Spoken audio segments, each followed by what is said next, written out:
আসসালামু আলাইকুম, welcome to my channel. আশা করি যে যেখানে আছেন ভালো আছেন, সুস্থ আছেন। আমি একটি রেসিপি নিয়ে এসেছি, লইট্টা শুটকি ভুনা।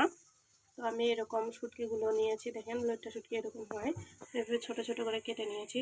তো অবশ্যই চ্যানেলটিকে লাইক কমেন্ট শেয়ার করবেন, সাবস্ক্রাইব করবেন, পরবর্তী ভিডিও পাওয়ার জন্য নোটিফিকেশন বাটনটিতে ক্লিক করে রাখবেন। তো পুরো ভিডিওটি না টেনে দেখুন, তাহলে টিপস সহ রান্নাটি শিখে যাবেন। তো চলুন রেসিপিতে যাওয়া যাক। আমি কড়াইতে তেল দিয়েছি, এখন দিয়ে দিচ্ছি শুটকিগুলো। এগুলো আমি একটু লালচে করে ভেজে নিচ্ছি।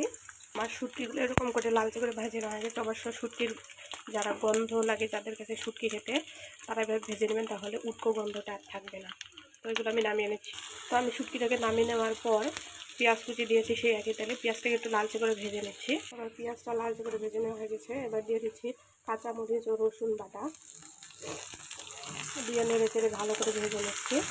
তো এখানে আমি আদা বাটা দিলাম না, কারণ আমার কাছে উঠতে একটা ঝামেলা মনে হয়, অর্থাৎ মজা লাগে না, স্বাদও হয় না, উঠতে একটা গন্ধ লাগে।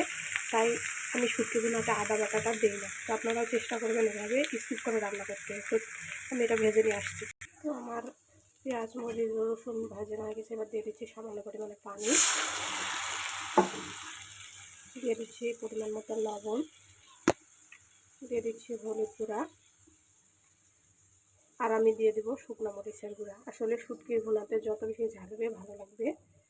তো এগুলো আমি ভালো মতন কষিয়ে নিচ্ছি। আর শুটকি ভুনাটা কষানোর উপরেই নির্ভর করে, যত বেশি ভালোভাবে মশলাগুলো কষাবেন ভুনাটা তত বেশি মজা লাগবে।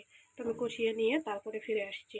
তো আমার মশলাগুলো কষানো হয়ে গেছে, দেখেন আমি 5-7 মিনিট কষিয়ে নিয়েছি, তেল ছেড়ে দিয়েছে। আসলে শুটকি ভুনাতে তেলের পরিমাণও, রসুন ও পেঁয়াজের পরিমাণটা একটু বেশি দেওয়া লাগে, ঝালটা একটু বেশি, তাহলে খেতে স্বাদ লাগে। এখন দিয়ে দিচ্ছি শুটকিগুলো, আমি যেগুলো ভেজে রেখেছিলাম সেগুলো। তো আমি শুটকিগুলো দিয়ে দিয়েছি। এখন দিয়ে দিচ্ছি আস্ত কাঁচা রসুন ফালি কয়েকটা, অর্থাৎ একটা রসুন আমি কুচি করে নিয়েছি।